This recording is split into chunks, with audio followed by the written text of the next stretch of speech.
Olá, vamos falar sobre a utilização de stent revestido e trombectomia fármaco-mecânica no salvamento de fístulas arteriovenosas.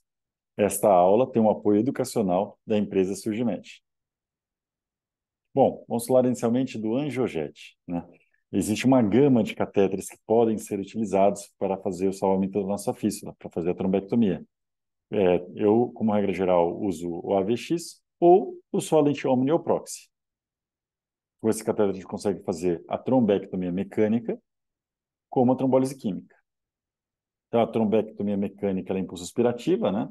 O sistema Georgette, e o pulse spray consegue jogar o Actilise para fazer a trombólise química. E aqui fica o nosso primeiro macete, nossa dica.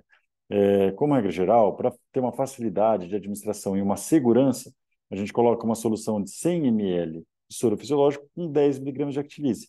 Dessa forma, você fica protegido, que você não faz uma dose excessiva, né, no intraoperatório, e fica mais fácil de você controlar, que a cada 11 ml dessa solução, você está usando 1 miligrama de Actilise. Então, separei aqui alguns casos para ilustrar a nossa técnica. Então, pacientes com fístula trombosada, né? E aí, quanto antes a gente puder abordar essas fístulas, maior a taxa de sucesso, maior é a facilidade de retirar esses trombos. Então, na nossa técnica, inicialmente, punção da artéria radial, e aí a gente pode usar um introdutor até o 7F. A gente vai com o catéter até a artéria braquial, faz uma imagem, e aí a gente acaba identificando a anastomose. Usualmente aparece um morrinho no sítio de onde está saindo a anastomose. Aí a gente está falando principalmente de fístulas com artéria braquial, né? Na radiocefálica, às vezes a gente acaba fazendo outras abordagens, né?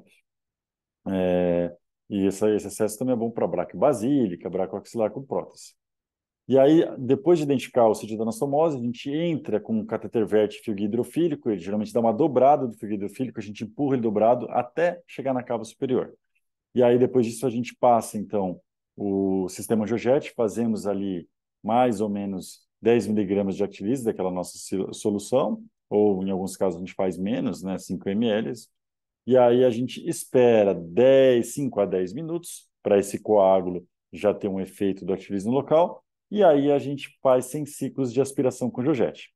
O que a gente pode observar ao fazer essa sequência? Que a gente acaba fazendo menos ciclos em Georgette, e a gente sabe que o Georgette faz hemoglobinúria, o Georgette, nessa parte de trombectomia mecânica, pode fazer lesão renal. Então, o ideal é tentar fazer o mínimo de ciclos possíveis, e o Actilise previamente lhe, lhe, lhe garante isso. Bom, terminando isso, ao tirar os coágulos, aí sim a gente vai tentar entender a causa, porque essa fístula trombosou. Muitas vezes o paciente tem estenose na fístula. E aí, nesses casos, uma vez que essas estenoses nem sempre são responsivas pela simples angioplastia com balão, ou até mesmo balão farmacológico, que tem muito respaldo nesses casos, a gente coloca o stent, em especial o stent revestido, autoexpansível, e aí que entra o Rhapsody. Então, primeiro caso, fístula braquiaxilar com prótese. O que a gente tem que lembrar nesses casos? Geralmente, a estenose da fístula, nesses casos, a hiperplasia intimal se dá na anastomose protético-venosa. E aí você tem total respaldo científico de colocar um stent revestido nessa topografia. Então, esse é o caso, né? Então, a imagem pela artéria braquial, dá para ver que já tinha um stent, na verdade, dois stents prévios, bem nessa topografia da anastomose, stents bare metal, por isso eles acabam induzindo a mais hiperplasia no local. Aqui para mostrar o calombinho da tomada da anastomose na artéria, e aí a gente vence a lesão. Bom, aqui a gente consegue ver fio guia pelos dois sentidos. Por quê?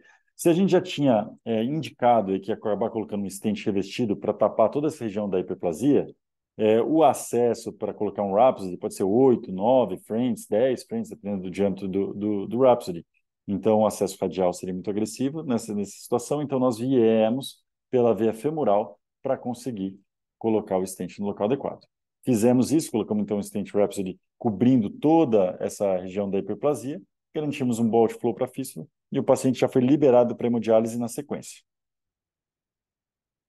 Segundo caso, uma fístula braquiocefálica, aí a gente consegue ver de novo o morrinho ali da região da anastomose. Passamos o fio guia, Fizemos o ciclo de actilise com Georgette, depois fizemos a trombectomia mecânica. E essa é a nossa imagem final. Considerando que voltou o frêmito bom da fístula, optamos por não colocar stent. Esse paciente evoluiu bem. Aqui mais um caso, agora de fístula braquio-basílica, né? Então, primeiro mostrando o local da anastomose. Depois passamos o angiojete, né? Fizemos primeiro a actilise, depois a trombectomia mecânica. Mas considerando que a imagem final ficou muito, muito feia, muito irregular e não retornou o frêmito, optamos então por colocar um stent revestido. Ainda ficou uma pequena estenose residual, mas esse paciente voltou ao frêmito e a gente libera a fístula para a utilização imediata. Inclusive, o stent não é um empecilho para a punção, né? O stent revestido autoexpansivo lhe dá essa tranquilidade de já poder ser puncionado assim que possível. Aqui mais um caso que nem um pouco usual. A gente usou Jetstream para salvar essa fístula. Por quê? Porque essa paciente já tinha 42 dias de oclusão da fístula. Então, era um trombo fibrótico. Não sai daí. Então, se a gente fosse tentar fazer actilise e angiojete, dificilmente a gente ia ter sucesso. Então, nós fizemos 2 acessos, né? Pela radial e pela femoral.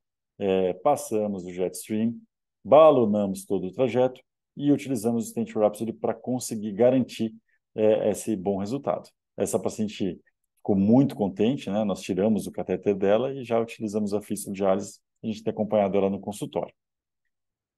Algumas dicas e truques, então. Então, o uso do stent autoexpansivo revestido, ele é importantíssimo, vale a pena sempre você ter no seu inventário, na sala, né? Não necessariamente é obrigado a utilizá-lo, né? Locais que a gente acaba preconizando a utilização de stent primário, praticamente todos os casos.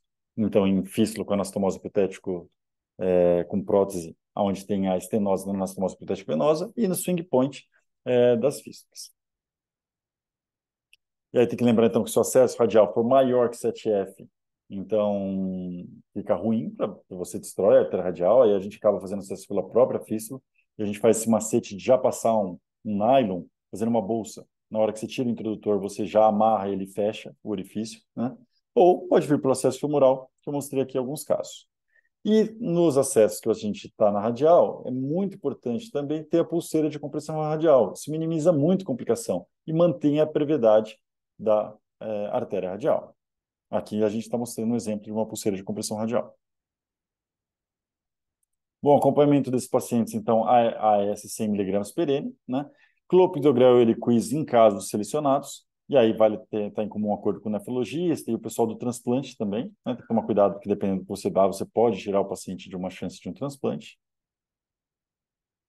Lembrando que a gente não passa catéter, a gente já libera a fístula para uso imediato, mesmo se colocou um stent revestido. Faz dupla de controle 3, 6, 12 e 18 meses para acompanhamento desses pacientes. E a nossa casuística até então são 52 casos em 6 anos, com 96,15% de sucesso técnico imediato.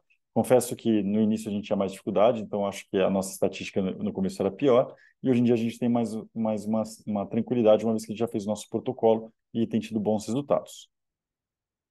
50% de reoclusão e reabordagem em um ano. A gente acompanha esses pacientes de perto e a gente percebe que a gente acaba, esses pacientes se reocluem e a gente reaborda e tem sucesso de novo. Muitos desses pacientes, hoje, eu teria colocado o stent revestido. No início a gente tinha uma certa resistência, hoje em dia a gente tem cada vez menos e a gente tem tido bons resultados. Então tem muitos pacientes que, inclusive, na hora da reabordagem, eu já sei até aonde está o problema, já sei aonde eu vou pôr o stent revestido. Dito isso, gostaria mais uma vez de agradecer o apoio da Surgimed e dizer que fico à disposição. Um grande abraço a todos.